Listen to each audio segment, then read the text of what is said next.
Olá, gravateiros, voltei, Luiz Arthur Nogueira, mais uma vez para falar sobre a polêmica reforma da Previdência. Eu sou a favor, mas quero apontar hoje aqui 4 falhas no projeto apresentado pelo governo. Então, tira a gravata, solta a vinheta, Ferrugem.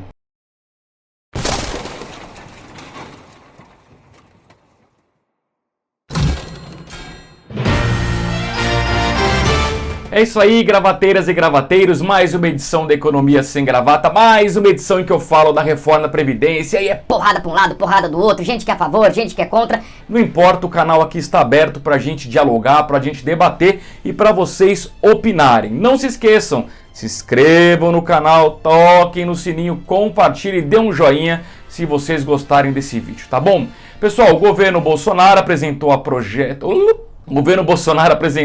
a proposta de reforma da Previdência ambiciosa, com economia superior a R$1 trilhão em 10 anos.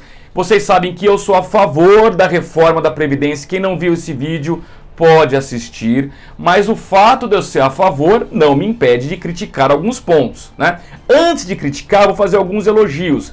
Acho que a proposta é boa porque ela torna justa a cobrança. Quem ganha mais, paga mais, num regime progressivo. Isso é muito bom.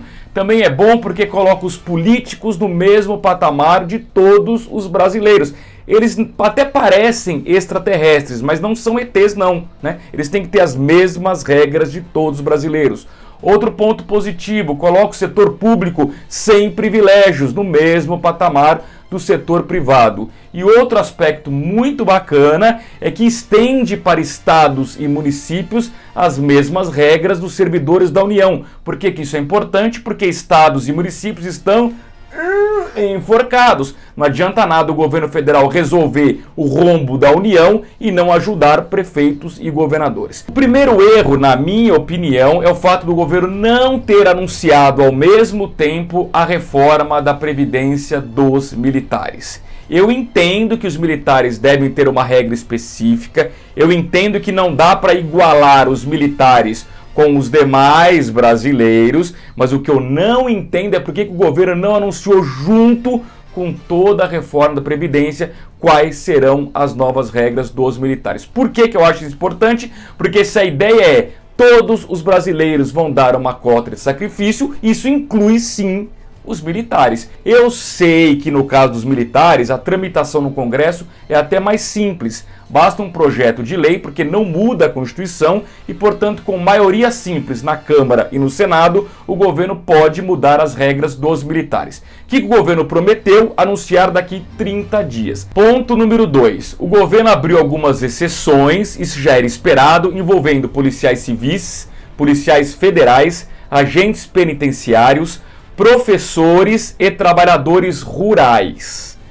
Isso não é exatamente um erro, mas acho que o governo precisa explicar melhor por que essas categorias têm alguns benefícios, alguns chamam de privilégios. Eu aqui não tenho opinião formada, estou aberto para o debate, mas eu acho que se o governo não explicar direitinho, porque cada uma dessas categorias vai ter uma regra diferenciada, uma regra melhor para aposentadoria, fica difícil comprar o discurso de que a reforma da Previdência é para igualar todos os brasileiros. Então, na minha opinião, missão do governo nas próximas semanas, detalhar, explicar, usar argumentos muito bons de que por que há exceções nesta reforma da Previdência. Falha número 3, essa aqui eu considero muito grave, que é o BPC, que é o Benefício de Prestação Continuada. O que o governo fez? O BPC, como que é a regra hoje? Quem não consegue atingir o mínimo de contribuição, que hoje são 15 anos, quando atinge 65 anos, essa pessoa carente, essa pessoa sem recursos, tem direito a receber hoje um salário mínimo, que é o BPC, a partir de 65 anos. Qual é a proposta do governo? Vai antecipar para 60 anos, o que é algo até positivo, porém começa com R$400, ou seja, cerca de 40% do valor do salário mínimo.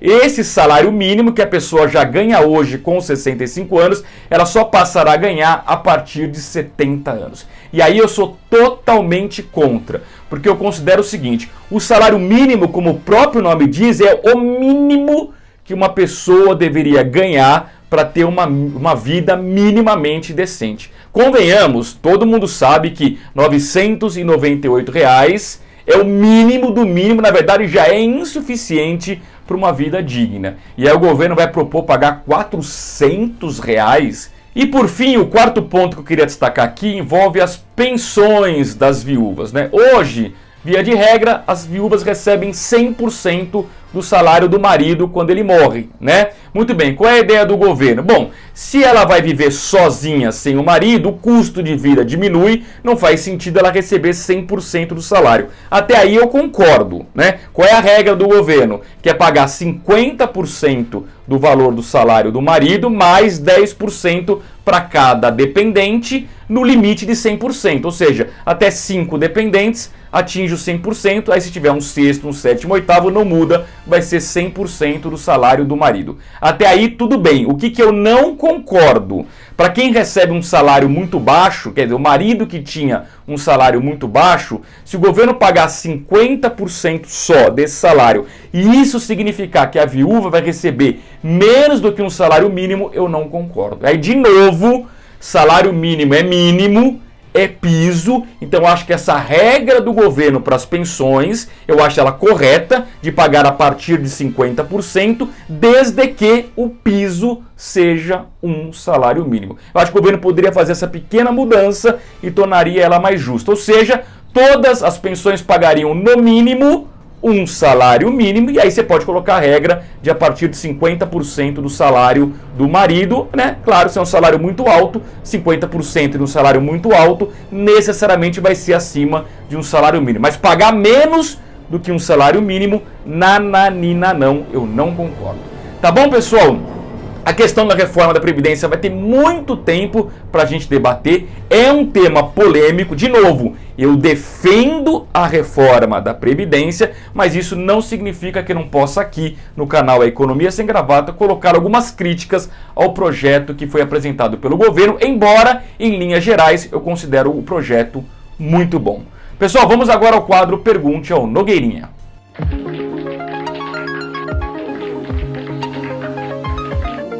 O Pergunte ao Nogueirinha de hoje vem aqui de São Paulo, capital. Nosso gravateiro Gonçalo pergunta: Nogueirinha, você tem aplicação em caderneta de poupança?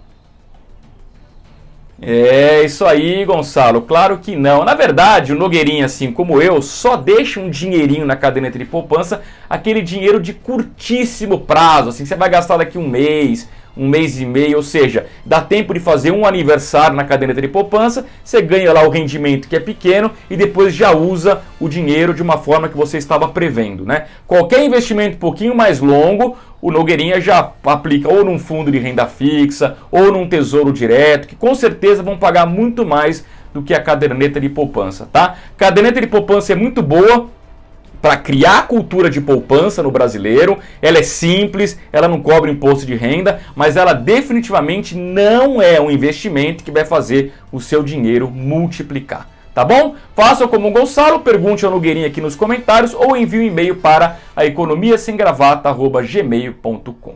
Pessoal, muito obrigado pela atenção, pela audiência. Não deixe de se inscrever no canal, tocar no sininho, compartilhar e dar um joinha para a gente aumentar a nossa comunidade de gravateiros e gravateiras. Um grande abraço, um grande beijo e tchau!